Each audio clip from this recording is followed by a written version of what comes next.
أعوذ بالله السميع العليم من الشيطان الرجيم والمحصنات من النساء إلا ما ملكت أيمانكم كتاب الله عليكم وأحل لكم ما وراء ذلكم أن تبتغوا بأموالكم محسنين غير مصافحين فما استمتعتم به منهن فآتوهن أجورهن فريضة ولا جناح عليكم فيما تراضيتم به من بعد الفريضة إن الله كان عليما حكيما. گزشتہ آیت مبارکہ میں خواتین کے تعلق سے اللہ رب العالمین نے بیان فرمایا اور مردوں کو اس بات کا حکم دیا، منع کیا کہ کن عورتوں سے نکاح کرنا جائز نہیں ہے، درست نہیں ہے، حرام ہے۔ اسی حوالے سے آگے اس آیت میں بھی چند ایک کا ذکر کیا ہے کہ جن سے نکاح کرنا مردوں کے لیے حرام ہے۔ اللہ رب العالمین نے فرمایا والمحصنات من النساء، اور خامن والی عورتوں میں سے وہ عورتیں جو پہلے سے بھی شادی شدہ ہیں ان سے بھی نکاح جائز نہیں ہے، ان سے بھی نکاح حرام ہے۔ ایک نکاح کی موجودگی میں دوسرا نکاح تو یہ درست ہو جائے نہیں ہے، اور اس عورت کے ساتھ جس کا پہلے سے نکاح ہوا اِلَّا مَا مَلَكَتْ أَيْمَانُكُمْ، سوائے اس سے جن کا تمہارا دایاں ہاتھ مالک ہے۔ اس سے مراد نوٹیاں ہیں جو جنگ کے اندر فتح کے بعد مال غنیمت کے طور پر حصے میں ملتی ہیں۔ صحابہ ان عورتوں سے جو جنگ میں مال غنیمت میں حاصل ہوتی تھی اور شادی شدہ ہوتی تھی، ان سے صحابہ اس بات پر رک جاتے تھے کہ یہ شادی شدہ ہے۔ اللہ رب العالمین نے اس آیت کے ذریعے اس بات کو واضح کر دیا کہ جو آزاد اور شادی شدہ ہو اس کے ساتھ نکاح مسلمان مرد کا حرام ہے، لیکن اگر کوئی لونڈی ہو اور پہلے سے وہ شادی شدہ ہی کیوں نہ ہو اس کے ساتھ نکاح جائز اور درست ہے۔ اِلَّا مَا مَلَكَتْ أَيْمَانُكُمْ، اس الفاظ سے اللہ رب العالمین نے اس نکاح کے جائز ہونے پر فتویٰ دیا، اللہ رب العالمین نے حکم دیا اور اس کے بعد صحابہ نے اس کو رد نہیں سمجھا۔ اللہ تعالیٰ نے فرمایا کتاب اللہ علیکم، یہ اللہ تعالیٰ کی طرف سے تم پر لکھا ہوا ہے۔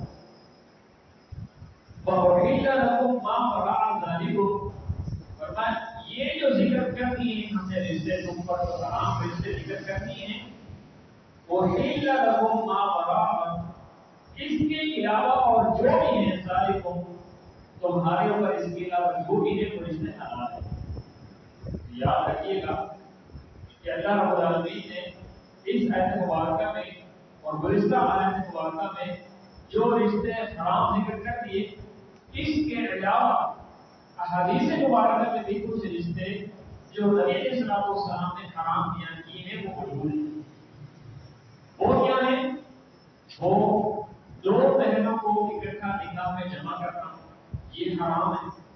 اسی طرح کسی عورت کی پھوپھی یا خالہ کو ایک ہی نکاح میں جمع کرنا، یعنی کسی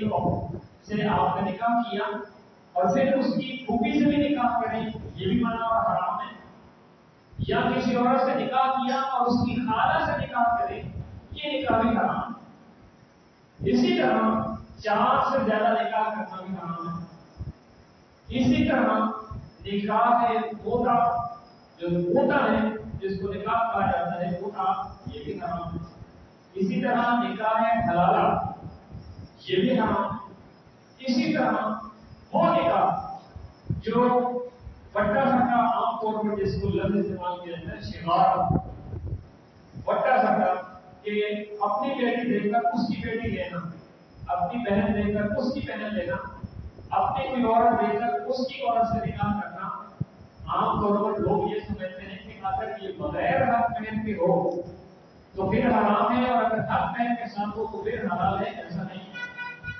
حق پہن کے ساتھ ہو یا حق پہن کے بغیر ہو ساتھ بٹا سٹا بھی جائز نہیں ہے، درست نہیں ہے، اس کو بھی حرام قرار دیا جائے گا حدیث مبارکہ میں۔ تو ابو داؤد کے اندر اس کی دلیل موجود ہے کہ ایک صحابی نے اسی طرح نکاح کیا تھا اور مہر بھی ادا کیا تھا، لیکن حضرت عمر رضی اللہ تعالیٰ عنہ نے حکم دیا، حضرت امیر معاویہ رضی اللہ تعالیٰ عنہ نے حکم دیا کہ دونوں کے درمیان فرق کر دی جائے، جدائی ڈال دی جائے، کیونکہ یہ اللہ کے نبی صلی اللہ علیہ وسلم نے منع کیا ہے۔ تو یہاں موتا کے حوالے سے بھی آپ کے علم میں ہے کہ صحیح مسلم کے اندر حدیث موجود ہے، ایک صحابی رسول آپ صلی اللہ علیہ وسلم کے ساتھ ہیں، فتح مکہ کے بعد بھی آپ صلی اللہ علیہ وسلم نے اعلان کر دیا تھا کہ میں نے تم پر پہلے خدا کسی صورتوں میں جائز قرار دیا تھا، لیکن اب سے لے کر قیامت تک کے دن تک یہ مدت حرام ہے۔ اسی طرح ایک اور نکاح ہے کہ جس نکاح کے اندر ولی کی اجازت نہ ہو، آپ صلی اللہ علیہ وسلم نے اعلان کیا ہے کہ کوئی ایسا بندہ جو نکاح کرتا ہے ولی کی اجازت کے بغیر، نکاح کو آپ باطل اس کا نکاح باطل ہے۔ تو یہ ان شرائط کو بھی مد نظر رکھنا ہے، ان شرائط کے علاوہ اور جو نکاح ہے وہ جائز ہے، وہ مسلمان کی شرائط کے ساتھ نکاح وہ جائز ہے، اور ان رشتوں کے علاوہ جو رشتے ہیں باقی بچ رہے ہیں ان سب سے نکاح جائز ہے۔ یہاں پر یہ اللہ رب العالمین نے بیان فرمایا۔ آگے فرمایا ان تبتغوا من اموالکم، یہاں نکاح کی نا شرائط بیان ہو رہی ہے۔ عام طور پر لوگ نکاح تو کر لیتے ہیں لیکن نکاح کی شرائط پتہ نہیں ہوتی، تو یہ اب یہاں نکاح کی شرائط بیان ہو رہی ہے۔ ہونا یہ چاہیے کہ جو نکاح خان ہے، جو قاضی صاحب ہے، جو نکاح پڑھتا ہے، تو یہ سرسری طور پر چند باتیں ذکر کر دینی چاہیے، اور لوگوں کو بھی یہی ذہن بنانا چاہیے کہ قوموں پر بھی اس طرح کی بات نصیب ہو تاکہ آگے فوائد حاصل ہوں اور دین اسلام کی صحیح رہنمائی اور تعلیم حاصل ہو۔ جیسے کہ اگر کسی جگہ یہ انعقاد کیا جاتا ہے کسی رہنمائی کرنے کا تو اسے لوگ برا سمجھتے ہیں، منہ بناتے ہیں، یہ اور وہ، اس طرح نہیں بلکہ یہی موقع ہوتے ہیں، انہی موقع پر نکاح کے احکام مسائل بیان کیے جاتے ہیں۔ یہاں اللہ رب العالمین نے نکاح کی شرائط بیان فرمانے ہیں۔ اللہ رب العالمین نے فرمایا ان تبتغوا من اموالکم، کہ تم اپنے مال سے طلب کرو، محسنین نکاح کرنے والے ہوں، غیر مسافحین اس کے ساتھ زنا کرنے والے نہ ہوں، فمستمتعتم بہ منہن، بس پھر جو ان میں سے ان عورتوں میں سے تم نے فائدہ اٹھایا، فآتوہن اجورہن، تو تم انہیں ان کا حق کے مہر ادا کرو، فریضۃ جو مقرر شدہ وہ حق کے مہر انہیں ادا کرو، ولا جناح علیکم، اور تم پر کوئی حق نہیں، فیما تراضیتم بہ من بعد الفریضۃ، کہ جس بارے میں تم دونوں راضی ہو جاؤ مقرر شدہ حق مہر کے بعد۔ ان اللہ کان علیم حکیما، بے شک اللہ رب العالمین ہے بہت زیادہ جاننے والا اور بہت زیادہ حکمت والا۔ اب اس آیت مبارکہ میں اللہ رب العالمین نے تقریباً 3 سے 4 نکاح کی شرائط کو ذکر کیا ہے۔ ایک یہ کہ ان تبتغوا من اموالکم، کہ تم اپنے مال سے جو طلب کرتے ہو، یہاں طلب کرنے سے مفسرین نے مراد کیا ہے کہ دونوں طرف سے نکاح کا زبانی ایجاب کروانا، ایجاب و قبول کرنا۔ ایک شرط نکاح کی ہے کہ جس کا نکاح ہو رہا ہے، جس کے ساتھ ہو رہا ہے، ان دونوں سے زبانی طور پر نکاح کی ایجاب و قبول کروایا جائے۔ محسنین غیر مسافحین، اس الفاظ سے محسنین نے اس بات کو مطلب کیا کہ وہ نکاح یعنی اس کو اپنی بندی بنانا مقصد ہو، ہمیشہ کے لیے اپنے ساتھ جوڑنا مقصد ہو، یہ نہیں کہ تھوڑے سے ہی اپنے فائدے حاصل کرنے کے بعد چھوڑ دینا مقصد ہو، یا دین ہو، یا ایگریمنٹ ہو، یا کچھ وقت متعین کیا ہوا ہو، ایسا نہ ہو، وہ زنا میں چلا جائے۔ یہاں پر اللہ تعالیٰ نے یہی فرمایا محسنین نکاح کر کیا جانے والا کرنے والے ہوں، نہ کہ اس کو اس کے ساتھ زنا کرنے والے، بدکاری کرنے والے۔ اب یہاں بدکاری اور زنا کا کیوں کہا ایجاب و قبول کروانے کے بعد یہ نہ ہو کہ ہم دونوں کے ذہن میں ہو کہ ہم چند دن کے لیے ہیں، تھوڑے وقت کے لیے ہیں، تو یہ بدکاری میں چلے وہ عورت اس کے ساتھ اس طرح جڑ جائے کہ جب تک یہ اسے فارغ نہ کرے وہ اس سے نہ جائے. یہ ہے نکاح کی ایجاب و قبول، یہ ہے نکاح. پھر آگے اللہ فرمایا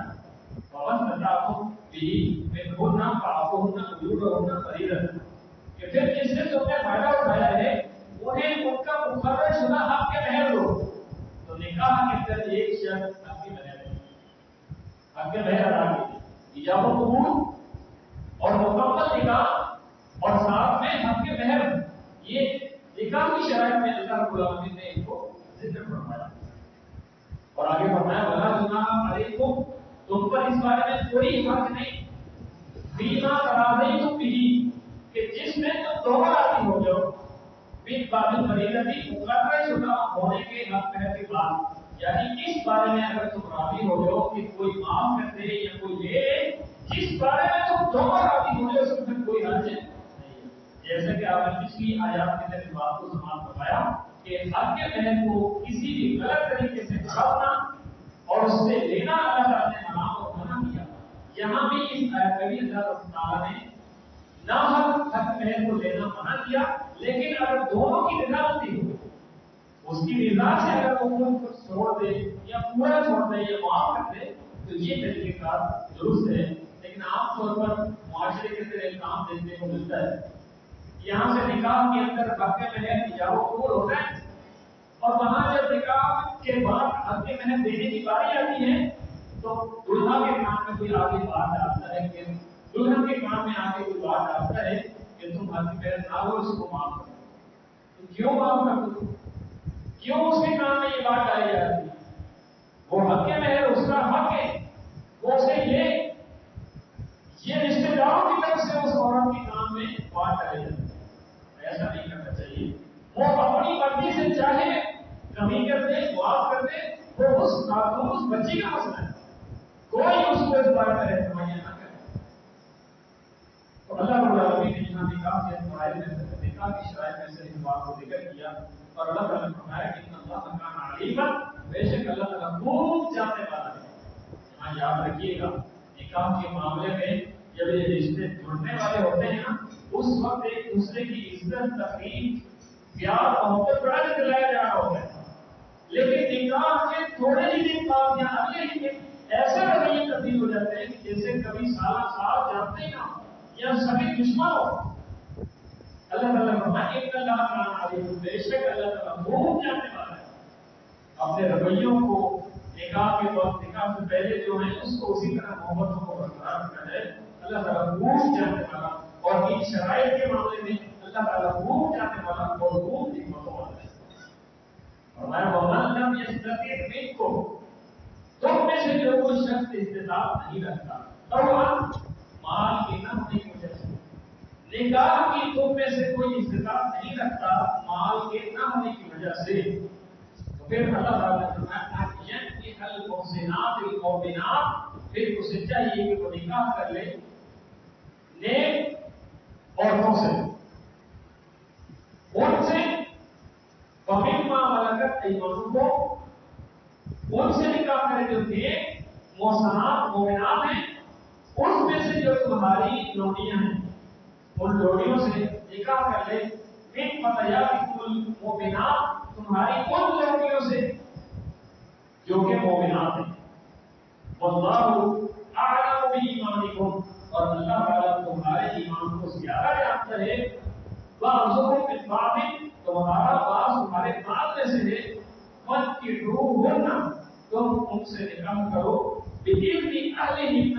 ان کے اہل کے حکم سے، اجازت سے. وَآتُوهُنَّ أُجُورَهُنَّ، اور تم ان عورتوں کو دو ان کا حق مہر بالمعروف، اچھے طریقے سے.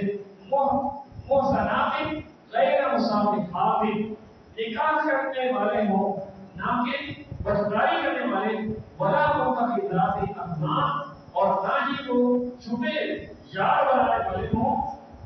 فَإِذَا تُحْسِنَ، بس جب تم نکاح میں لے آؤ. فَإِنْ نکاح لے اور فَإِنْ آتَيْنَا بِفَاحِشَةٍ اور پھر وہ فحاشی کر لے، بدکاری کر لے، فَعَلَيْهِنَّ نِصْفُ تو اس کے اوپر نصف سزا ہے مَا عَلَى الْمُحْصَنَاتِ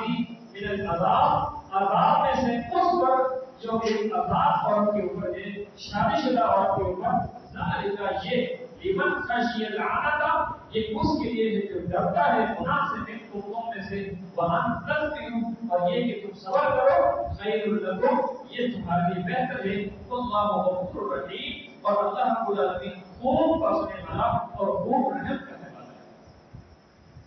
اس آیت مبارکہ میں بھی اللہ تعالیٰ نے ذکر فرمایا کہ جو نکاح کی استطاعت نہیں رکھتا کسی آزاد مومنہ عورت سے نکاح کی استطاعت نہیں رکھتا تو پھر اسے چاہیے کہ کسی لونڈی سے ہی نکاح کر لے، لیکن شرط یہ کہ وہ بھی ایمان والی ہے۔ آزاد شخص کسی غلام سے کسی لونڈی سے یعنی کسی کی لونڈی سے نکاح کر لے، اس کے نکاح کرنے میں کوئی حرج نہیں۔ اور پھر یہاں پر یہ بات بھی ذکر کی کہ اگر وہ تمہاری ملکیت میں ہے اور لونڈی تمہاری ملکیت میں ہے تو تم اسے عذاب کر کے اسے نکاح کر، اس میں کوئی حرج والی بات نہیں۔ یہ ہے نا کہ کوئی یہ سمجھتا ہو کہ میں عذاب سے ہی نکاح کروں، لیکن عذاب سے نکاح کرنے کی استطاعت نہیں ہے ماننا ہونے کی وجہ سے، تو پھر وہ کسی لونڈی سے اگر نکاح کرتا ہے آزاد ہو کر تو اس میں دکھانے والی بات نہیں ہے۔ یہ اس کے لیے ہے، اللہ نے آگے فرمایا یہ اس کے لیے ہے کہ من خشی العنت جو ڈرتا ہے گناہ سے، جو گناہ سے ڈرتا ہے اسے چاہیے کہ وہ عذاب سے نہیں کر پا رہا تو کسی لونڈی سے ہی نکاح کر لے، لیکن لونڈی سے نکاح کرنے کی ایک شرط بیان کر دی، شرط یہ ہے کہ اس کے مالک سے وہ اجازت لے، جس کی وہ لونڈی ہے اس سے وہ اجازت لے لے پھر اس کے ساتھ نکاح کر سکتا ہے، کیونکہ معاملہ یہ ہے کہ اس کی ہونے والی جو اولاد ہے وہ اولاد بھی اسی مالک کی غلام ہوگی۔ اور دوسری طرف اگر یہ نکاح کرتا ہے کسی لونڈی سے، اس لونڈی سے نکاح کرنے کے بعد کوئی اس کی اپنی ہی لونڈی ہے اس سے نکاح کرتا ہے تو وہ نکاح اس کا درست ہوگا اور وہ اولاد اسی کی حقیقی اولاد ہے۔ تو اللہ رب العالمین نے یہاں جب ایک لونڈی کے معاملے میں بھی اجازت دینے کا حکم دیا ہے تو آزاد کے لیے کیسے بھی اجازت ولی کی اجازت ضروری نہیں ہو سکتی؟ کیسے؟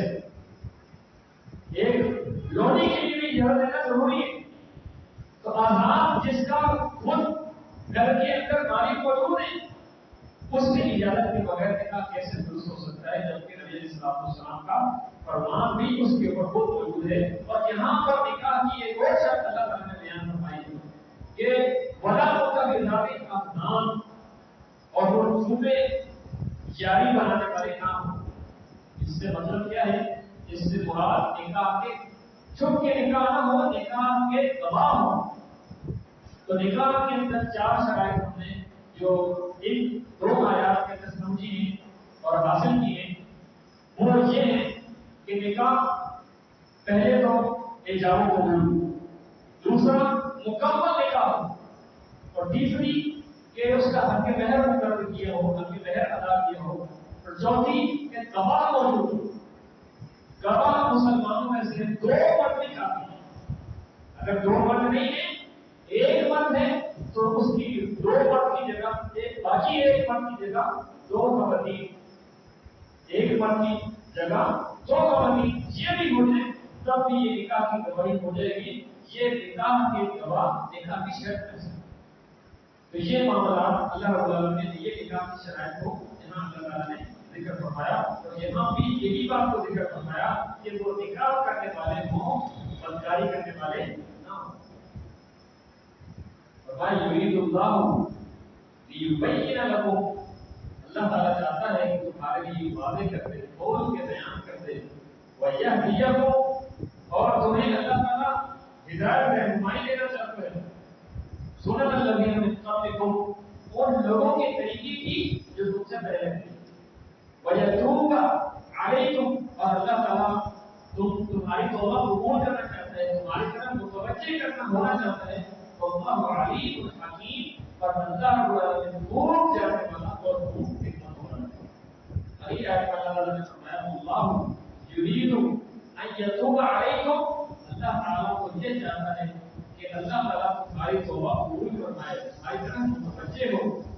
یرید الذین